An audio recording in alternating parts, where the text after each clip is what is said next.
जहां पर उत्तर प्रदेश के विधानसभा चुनाव को लेकर बड़ी अपडेट आ रही है, बताएंगे आपको। ईवीएम के स्ट्रांग रूम की तरफ जा रही गाड़ियों को समाजवादी पार्टी के कार्यकर्ताओं ने रोका है। दोस्तों जोरदार तरीके से बवाल की खबर सामने आ रही है। इसी बीच बताएंगे एक और बड़ी अपडेट के बारे में, जहां पर बीजेपी के वरिष्ठ नेता के खिलाफ इलेक्शन कमीशन ने लगाया है चुनाव प्रचार करने पर प्रतिबंध। साथ साथ आपको बताएंगे दोस्तों, योगी सरकार के मंत्री को योगी के इलाके में ग्रामीणों ने जोरदार तरीके से विरोध करके भगाया। साथ साथ राजा भैया की हो सकती है गिरफ्तारी, बताएंगे दोस्तों। इसी के साथ में समाजवादी पार्टी ने स्ट्रांग रूम के ताला टूटने को लेकर भी जोरदार बवाल काटा है। इस बीच प्रधानमंत्री के भाषण के दौरान जनता दिखाई नहीं दी, नाप शनाप लगे प्रधानमंत्री बोलने, बताएंगे एक एक करके सभी बड़ी अपडेट के बारे में। लेकिन उससे पहले अगर आप भी उत्तर प्रदेश के विधानसभा चुनाव के अंदर सत्ता परिवर्तन की जोरदार लहर बहते हुए देखते हैं और छठे चरण के चुनाव में पूरी तरीके से छक्का लगने वाला है दोस्तों परिवर्तन का, तो इस वीडियो को लाइक करके लाल बटन दबाकर चैनल को सब्सक्राइब करके घंटी को दबाकर कमेंट बॉक्स में लिखकर बताइए कि 5 चरण के चुनाव संपन्न होने के बाद आज की स्थिति में किस पार्टी के पास बहुमत है। आप लोग की क्या कुछ राय रहेगी, लिखकर जरूर बताइएगा। चलते हैं सबसे पहले और महत्वपूर्ण अपडेट की तरफ, जहां पर मणिपुर के विधानसभा चुनाव के पहले चरण के वोट डाले जा चुके हैं, जहां पर कड़ी सुरक्षा के बीच में बीते दिन सोमवार को शांतिपूर्ण पूरा मतदान रहा है। अधिकारियों ने बताया कि पहले चरण में तकरीबन 7 बजे तक 60 सीटों पर 72 से 78% के आसपास वोट पड़ा है। इसको लेकर अंतिम आंकड़े इलेक्शन कमीशन की तरफ से सामने आएंगे। लेकिन एक बात तय है कि भारतीय जनता पार्टी के लिए मणिपुर का चुनाव इस बार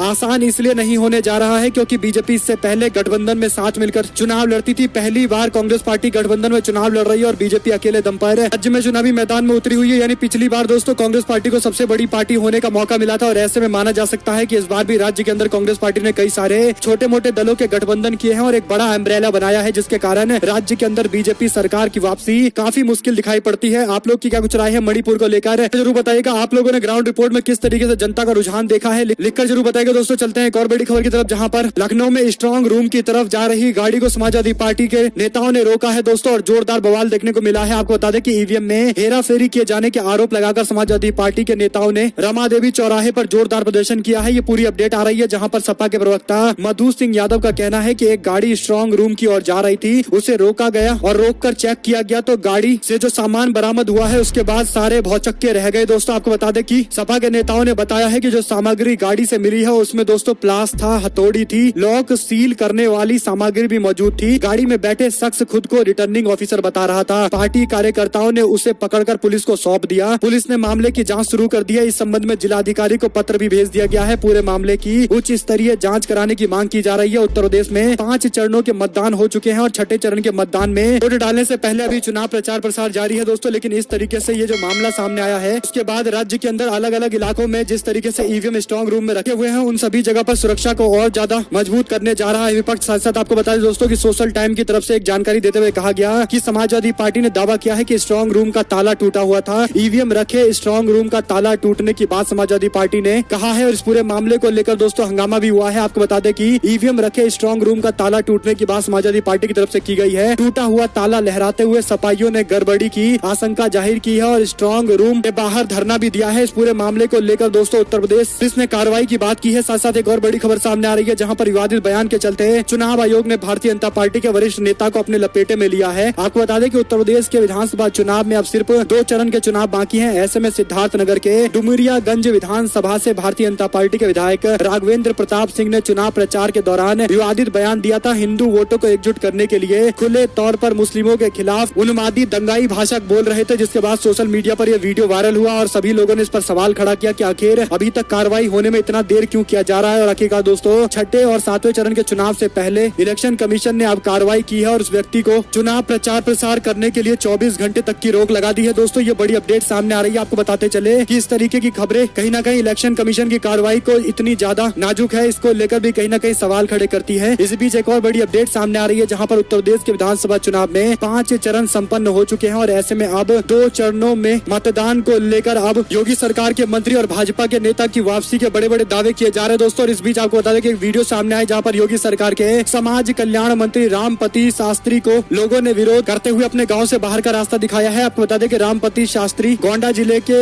मनकापुर विधानसभा क्षेत्र के अंदर बीजेपी के विधायक और प्रत्याशी हैं। वहीं पर इस दौरान उनको जनता ने घेर लिया और चौतरफा घेरते हुए कहा कि 2017 के बाद नेताजी अब आप दिखाई दे रहे हैं, इतने दिनों के बाद 5 साल होने के बाद अब आप हमसे वोट की अपील करते हैं, हम आपको 1 वोट नहीं देंगे। जिसके बाद मंत्री कोई जवाब नहीं दे पाए और मंत्री को जनता ने कह दिया कि आप यहाँ से जाइए, अपनी शकल मत दिखाइए क्योंकि 5 साल में आपने शकल नहीं दिखाई, इस बार हम भी आपकी शकल नहीं देखना चाहते हैं। और एक और बड़ी अपडेट की माने तो यूपी के कुंडा के अंदर राजा भैया पर एसपी के पोलिंग एजेंट से मारपीट के मामले को लेकर SC/ST एक्ट के तहत मुकदमा दर्ज किया गया है। राजा भैया और 17 अन्य के खिलाफ कुंडा थाना क्षेत्र के अंदर प्राथमिकी दर्ज की गई है। दोस्तों मामले में भारतीय दंड संहिता की धारा और अनुसूचित जाति और अनुसूचित जनजाति एक्ट समेत कई और गंभीर मामलों में मुकदमा दायर किया गया है। सपा के अध्यक्ष अखिलेश यादव ने ट्विटर हैंडल से समाजवादी पार्टी के प्रत्याशी गुलशन यादव पर हुए हमले का वीडियो शेयर करते हुए लिखा था कि शीशा तोड़ने से हौसले नहीं तोड़े जा सकते, कुंडा का अब गुलशन से ही गुलशन होगा। उनके इस बयान के बाद अब कुंडा के विधायक की मुश्किलें बढ़ चुकी है। दोस्तों ऐसे में कुंडा के अंदर जिस तरीके से वोटिंग परसेंटेज सामने आया है, कहीं न कहीं कुंडा में बड़े दिनों के बाद एक बड़ा परिवर्तन के संकेत मिल रहे हैं। इस बीच आपको बता दें कि प्रधानमंत्री भाषण देने के लिए वाराणसी पहुंचे थे। पार्टी के कार्यकर्ताओं में जोश भरने के लिए पहुंचे थे, लेकिन जनता को जैसे ही पता चला कि प्रधानमंत्री की रैली होने वाली है तो पहले तो जनता गई ही नहीं, और जो बच्चे कुछ लोग गए थे, बीजेपी के पार्टी के कार्यकर्ता गए थे, वो लोग भी प्रधानमंत्री के भाषण शुरू होने से पहले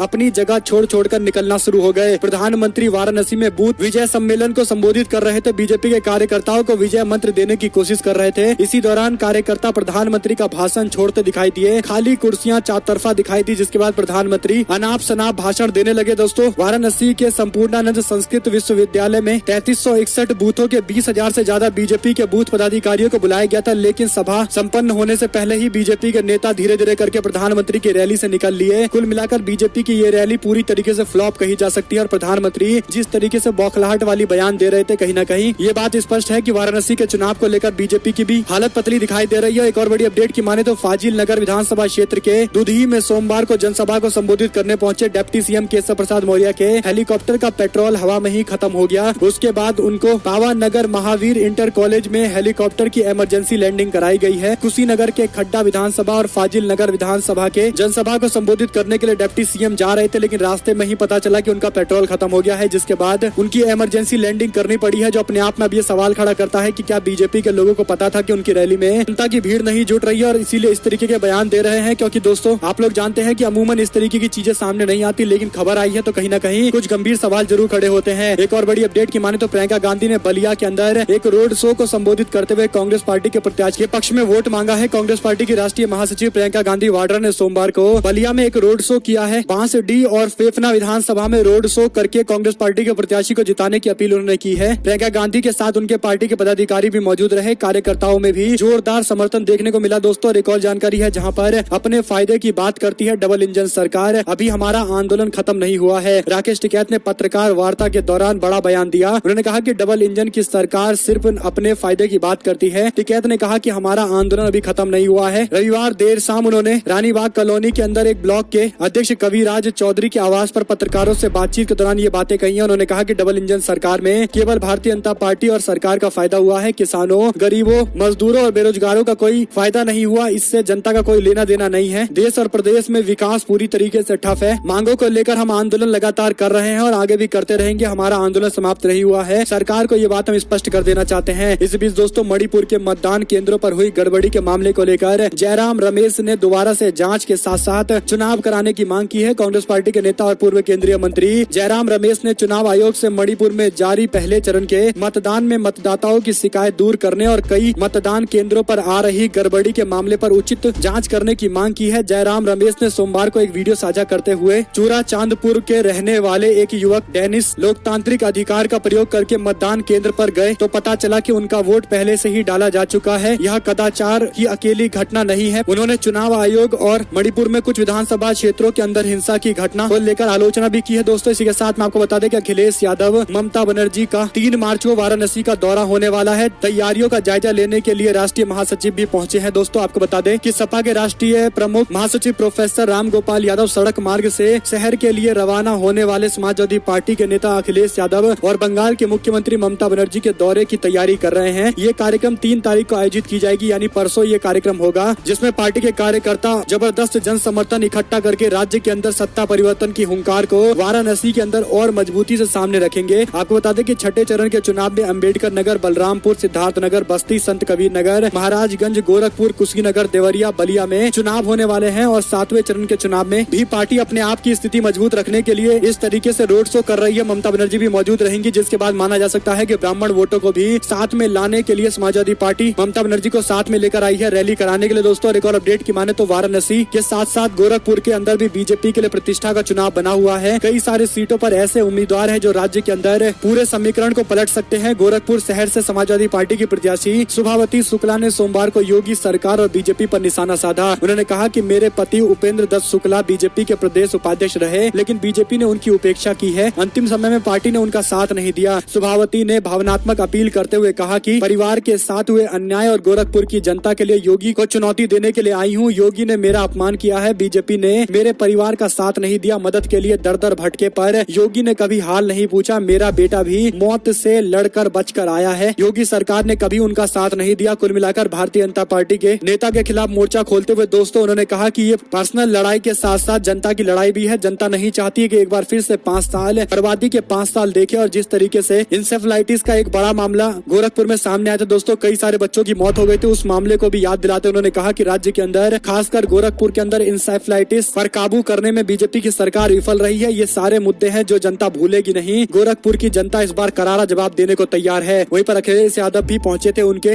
लिए सभा करने के लिए, वोट की अपील करने के लिए। सुभावती के पक्ष में वोट करने के लिए अखिलेश यादव ने कहा कि हम भी चाहते हैं कि गोरखपुर सदर सीट से कुछ बड़ा परिवर्तन हो और इस बार जनता दिखाए कि राज्य के अंदर सरकार को लेकर उसमें कितनी गुस्सा है। वहीं पर दोस्तों यूपी के अंदर भारतीय जनता पार्टी के नेता बुक्कल नवाब के बेटे के खिलाफ FIR दर्ज कर दी गई है। जो बड़ी जानकारी है वो ये कि फैजल नवाब के वीडियो को लेकर एक्शन लिया गया है। पीठासीन अधिकारी अमित कुमार ने उन पर केस दर्ज किया है। पुलिस के मुताबिक हुसैनाबाद ट्रस्ट ऑफिस में बूथ संख्या 42 पर मतदान के दौरान हुसैनाबाद के निवासी और बीजेपी के नेता फैजल नवाब ने वोट डालते हुए बीजेपी के साथ अपनी तस्वीर और वीडियो को साझा किया है, जिसके बाद कई सारे लोगों ने इसकी शिकायत भी की है और इलेक्शन कमीशन के कानून के तहत मामला दर्ज किया गया है। FIR दर्ज की गई है। उम्मीद है कुछ कड़ी कार्रवाई भी होगी। इसी के साथ में दोस्तों बिहार में कांग्रेस पार्टी को उस समय तगड़ा झटका लगा जब राजनीतिक रूप से एक प्रभावशाली परिवार के एक सदस्य ने RJD का दामन थाम लिया है। ऋषि मिश्रा के दादा ललित नारायण मिश्रा इंदिरा गांधी नीति सरकार में रेल मंत्री हुआ करते थे। ऋषि मिश्रा को प्रसाद के छोटे बेटे तेजस्वी यादव ने राष्ट्रीय जनता दल में शामिल कराया है। आपको बताते चले कि ये बड़ा मामला इसलिए है क्योंकि ऋषि मिश्रा ने 2019 में मुख्यमंत्री नीतीश कुमार से नाता तोड़ते हुए JDU से बाहर निकलकर कांग्रेस पार्टी में शामिल हो गए। और ऐसे में दोस्तों एक बार फिर से RJD में शामिल होने के बाद उन्होंने कहा कि राज्य के अंदर परिवर्तन हम जरूर करेंगे, सभी लोग मिलकर परिवर्तन करेंगे। और ऐसे में ये बड़ा मामला इसलिए है दोस्तों क्योंकि ललित नारायण मिश्रा पूरे मिथिलांचल क्षेत्र के अंदर अच्छे खासे प्रभाव रखते हैं। यानी बिहार के तकरीबन 20 से 22 जिलों के अंदर उनका अच्छा खासा प्रभाव है। RJD के साथ में आए हैं तो कुछ न कुछ फायदा जरूर मिलेगा। इसी के साथ में आपको बता दें कि बीजेपी विधायक के बयान पर विधानसभा में जमकर हंगामा हुआ। कांग्रेस पार्टी ने इस्तीफे की मांग की है। बिहार में प्रदेश के डिप्टी CM और वित्त मंत्री तारकिशोर प्रसाद प्रदेश का